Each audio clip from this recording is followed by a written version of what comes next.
Hello, welcome to the replay, my friends. My name is Walona, and my topic for today is codependency. Codependency. Before we get started, let me welcome the live viewers. Hello, live viewers. How are you guys? Hello, people. So good to see you today on this live. Before we get started, let me also welcome the new viewers. Anyone that's new that hasn't visited me before, so glad you could come in today. I'm so excited. For those of you who don't know me, my name is Walona. And I give advice, information, and tips on narcissism, narcissistic personality disorder, and toxic relationships.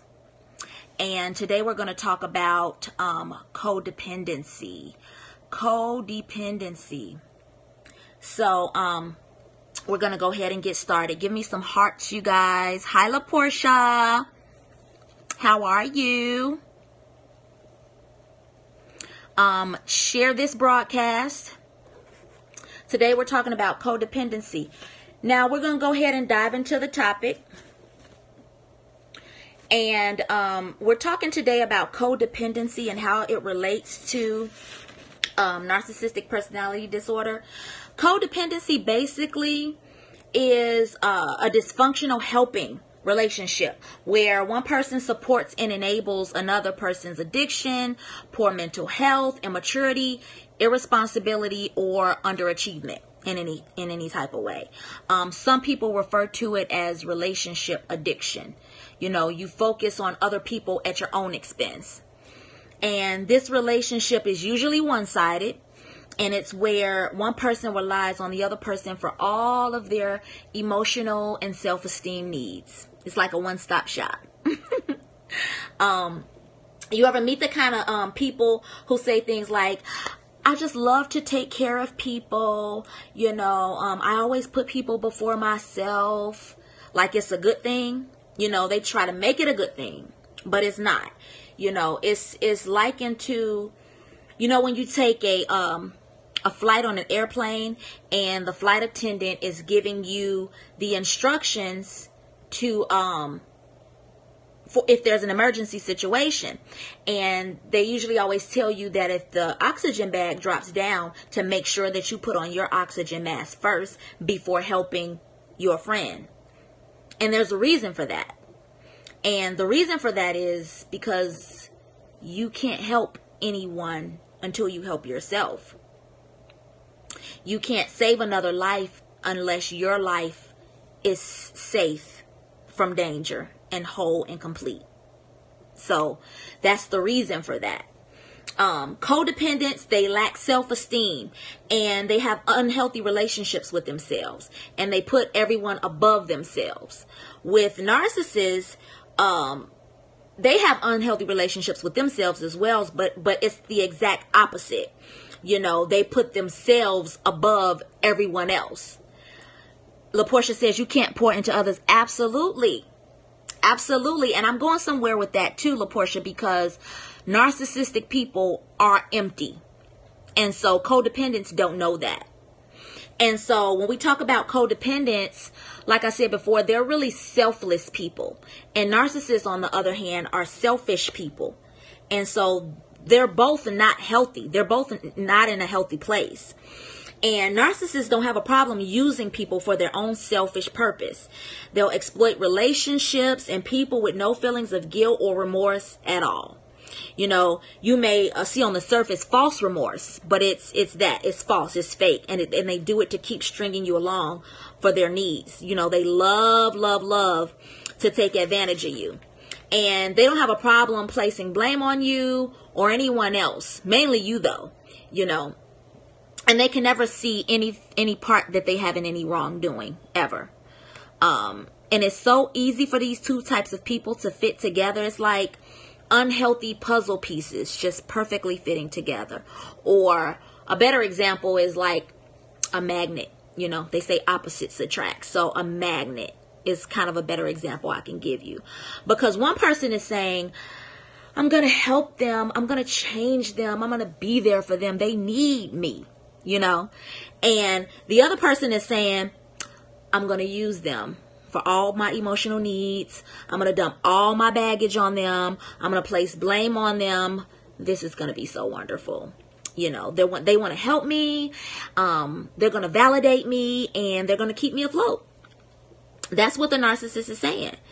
And, you know, you see how that works. It's a relationship where one side gives, and the other person takes. The codependent thinks, if I just love him more, he'll change, he'll be all right, you know, but it's never enough. And it'll never be enough because the narcissist, LaPortia, like I said, is empty. They're empty on the inside. And for the codependent, once you pour everything out, you don't have anything left to give. It's like a cup of fluid. And once you pour everything out, it's empty. But for the narcissist, what they'll do to the codependent is not only will they take your cup and drink everything you had in it, they will then break it into pieces and look at you and say, how did you let it get like that? That's the crazy maker. I call it the crazy maker. Okay. The codependent feels like they feel needed and that they're helping the other person. They don't realize that they're being used, but a lot of times they feel like they know that they're being used, but they don't care because in their heart of hearts, they think that they're helping. They think that they're going to fix that person. You know, it's a sense of feeling needed and the honorary putting others before self, you know. It's a false humility type of thing. You know, they're covering their deeply seated feelings of low self-esteem, insecurity, and their distorted sense of reality. They're people pleasers. They're fixers, you know. They don't know, you know, she doesn't know her true identity. And I say she, but it can very well be a he as well. You know, it's like, accept me, I'll fix you sort of thing. You know, she finds herself pushing aside her own dreams, aspirations, values, choices, as not to threaten the other person. Because if you have any goals or dreams or anything that can threaten their existence, that can be trouble, you know, because you can invoke the wrath of a narcissist because nothing or no one is supposed to be more important than them. And so, codependents, they usually have suppressed themselves, like the true person of who they really are, down so much for the benefit of the other person that they usually can become like an alternate version of their former self. That sounds crazy, right? It is crazy, and it's sad. It's really sad because that person's identity is lost. They don't even know who they are anymore. And you know what? Most of the time you feel it. You know, as that person, you feel it. You can feel yourself changing or changed, but you don't really know how to put a finger on it or what happened to you. You don't know. Well, I'm going to help you connect the dots. You, my friend, and it's not funny, but you know, I can laugh now because I was in that situation, and it's like it's a daunting experience, but you'll be able to laugh at it when you get out of it. And so that's why I'm laughing, because I've found my true identity again. And so that's why I laugh. I laugh at the person and I laugh at the enemy. But back to what I was saying, I'm going to help you to connect the dots. You, my friend, are in a codependent, toxic relationship. If anything that I have said has hit home with you or resonated with you in any sort of way, you're in a toxic relationship. You know, the narcissist is using you. But in a sense, you're using them too, you know, because you're kind of feeding off of each other. And that's why you see people like this in long relationships. You know, they're together for 15, 20 years because they're constantly feeding off of each other. And it's that cycle of toxicity, and they really don't know how to get out of it. You know, unless you have someone to point things like this out to you, or if God just gives you a downright epiphany. But that's usually why people usually end up staying in those type of relationships, and the codependent usually enables the person because they think they can fix them, and they allow them to dump all their emotional baggage onto them because they believe they can handle it. But you will soon find out you cannot handle it. You can't handle it. You think you need to help the person, and you think that you can fix them. But the truth of the matter is, you yourself need to be fixed. You're confusing caretaking and sacrificing of yourself and who you are and your true identity with loyalty and love. That's not loyalty or love.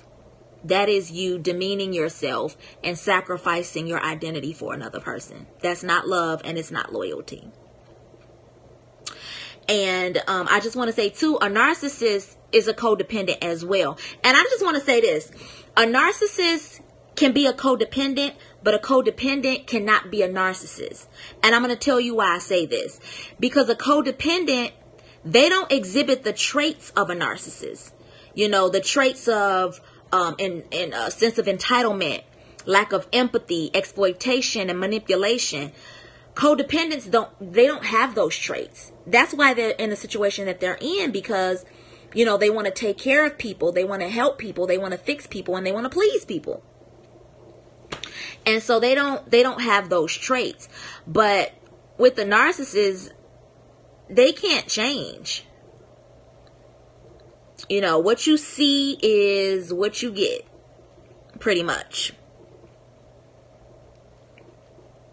Thank you for tuning in, LaPortia. I'll see you later. And so, like I said, with the narcissist, usually what you see is what you get. They don't change. And if they don't change within 1 to 2 years, 15 years down the line, 15, 20 years down the line, they're going to be the same person. It's going to be the same person, and it's going to be the same thing. Narcissists show symptoms of codependency. They depend on others for emotional stability, validation, and that insatiable need for admiration. They are not wired for intimacy at all. They're not wired for it. So if you're looking for intimacy, compassion, love, you're not going to get it here, because they don't have it to give. You're not going to get it. It's like that song that says, it's a vacancy, love don't live here anymore. Never did. I'm sorry. Love don't live there. They don't, the whole gist of a codependent is this. It's an agreement between the codependent and the narcissist that says, I will work harder on your problem and your life than you do.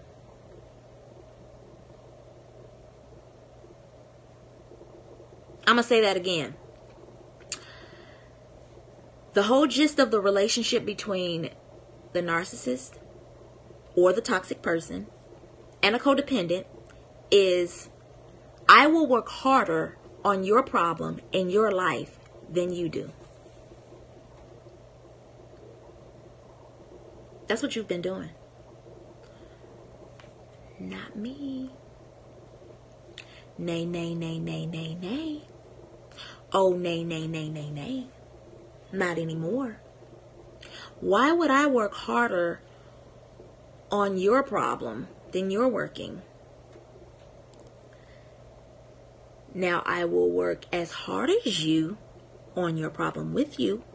That means you're willing to change. You're willing to work toward something, toward a goal. But narcissists don't normally change. They don't change. So, and let me just say too, this is for people that want to get out, because I don't want people to take this broadcast as something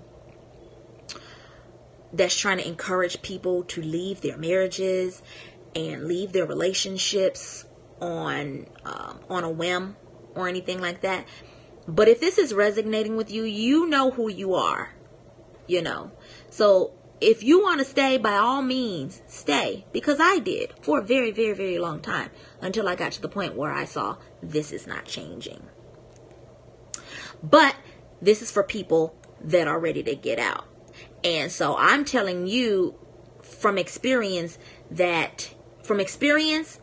and from research and study and patterns that I've seen, that these people do not change. So, I mean, you're welcome to stay in this relationship where you're giving and not getting anything out of it. But this is for the people who want to leave. And I encourage you that, you know, and you don't have anything to be ashamed of either. There's nothing to be ashamed of, because the best situation to be in is when you can acknowledge the problem. You know, they always say the first step to fixing a problem is to acknowledge that you have a problem.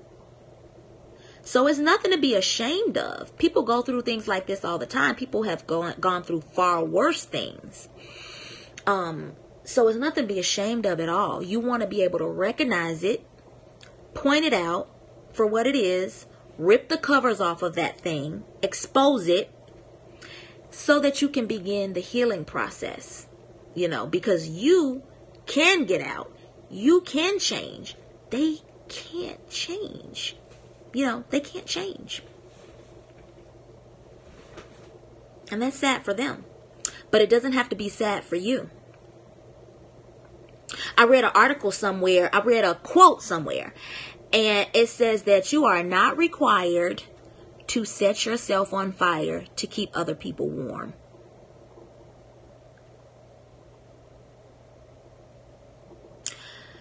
So if you're feeling like that, you're not obligated to do that.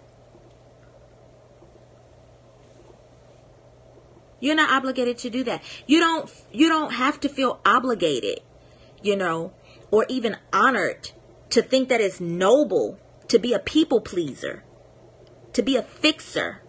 It's not noble to try to spend your life and your energy and your existence and your identity to fix someone else. That's not your job. That's God's job. That's not your job. You can't do it. You can't change a person. You can't. And you know what? There is scripture to back that up. And I'm going to tell you where it's at. It's in Galatians 1:10. This is for you to meditate on until I get back to you. And this scripture says that, am I now trying to win the approval of human beings or of God? Or am I trying to please people? Uh-oh. You're in trouble now. You're in trouble now. Galatians 1:10 says that. It says, am I now trying to win the approval of human beings or of God? Or am I trying to please people? Stop trying to win the approval of people. People can't save you. People can't save your soul. They don't have a hell nor heaven to put you in. Only God does. So what does that mean? You should only be trying to please God. And you should only be trying to do what He brought you on this earth to do. So you need to try to figure out what that is. But you don't need to be trying to please man. And there's another in 1 Thessalonians 2:4. Says, we are not trying to please people, but God, who tests our hearts. Thessalonians 2:4. We are not trying to please people, but God, who tests our hearts. God will be the tester of your heart.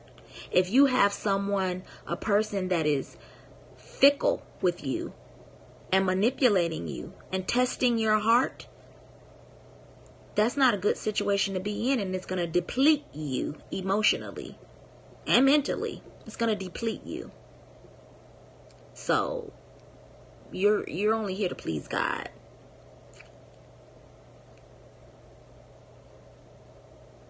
And so that's it for my broadcast today. So glad you guys could join me. I so appreciate it. I really, really, really hope you enjoyed this broadcast. And I hope that it brought light to you with relationships that you're in. Not just intimate relationships, but any relationship that you're in. Family relationships, friendships. And you may even notice yourself being in patterns of the same types of relationships, is because you draw those types of people to you. But, you know, just be encouraged today that you don't have to be a people pleaser anymore. You know, you don't have to be a people pleaser. You can just rest assured that the only being that you need to please is God. Okay? And He will reveal your true identity of who you are. Okay? Thank you guys so much for tuning in. I really appreciate it. And I will see you next time.